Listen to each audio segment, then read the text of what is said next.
Wala to sa world history, kada nasod nga madtuan mataakan sa mga Kristiyanos, usara kabutang angay natong timan-an mao ang paglantaw sa krus. Unya, kay krus man ang tibaan sa mga Kristiyanos, doon na may mutuo o krus, pero dili mang ros. Ang atong pagtuo, atong gihubad, pinagi sa buhat. Kaya kung dili na ito buhaton ng atong pagtuo, tama rin na sa una-una.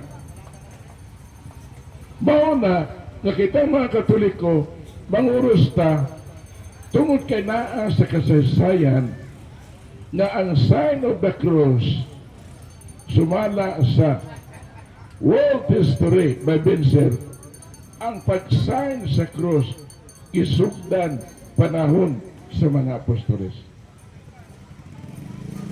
Although din nato na makita sa Biblia, litra por litra nga nauros ko sila. Pero angay na timan-an nga sa New Jerusalem Bible, diya sa Ezekiel Kapitulo 9, versikulo 4-5, ang agtang sa mga tao gikan sa baba sa atong Ginoong Kristo, God the Father, ningon siya wala sa Jerusalem, diya sa templo, o barkahe o krus ang mga agtang, ang mga agtang pa to, pero kay namatay in the name of the Father and of the Son and of the Holy Spirit. Diba? Okay. Moto ang una, kining sign of the cross, sumala sa gitudlo sa simbahan.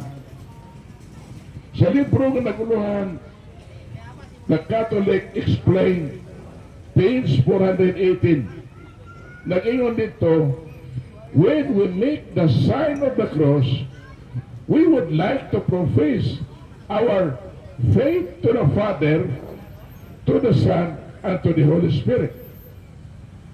Muna nga, atong i-profess ang atong pagtuo sa God the Father, God the Son, and God the Holy Spirit. Gani, kining three distinct person, mo niya gigamit panaw sa bunyag. Ang pare bunyag, then may na siya, ako magabunyag kanimo, ngalan, dahil sa ngalan sa man, sa anak o sa Espiritu Santo. Imo siyang timaan. Wala kitang Katoliko, bisag asa ta, manguros kita. Before ka mulakaw, manguros ka. Before ka mulakaw, manguros ka.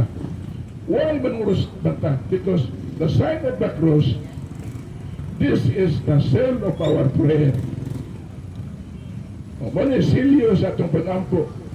Sugdan na ito atong pag-ampo, pinagi sa timaan sa krus, kapuso na ito, pinagi sa timaan sa krus.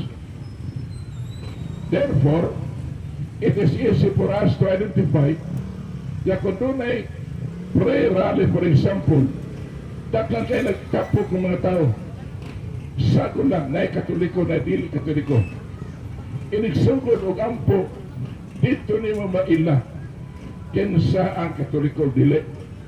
Kaya nag-ampo ang Katoliko mag-sign of the cross. Amen?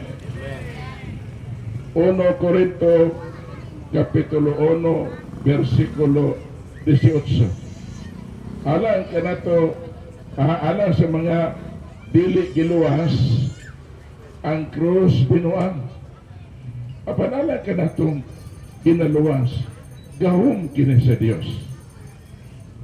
Sa guno, alang sa mga dili giluwas, kung manguros ta, para nila binuang. Pero para na ito mga Katoliko, this is the power of God.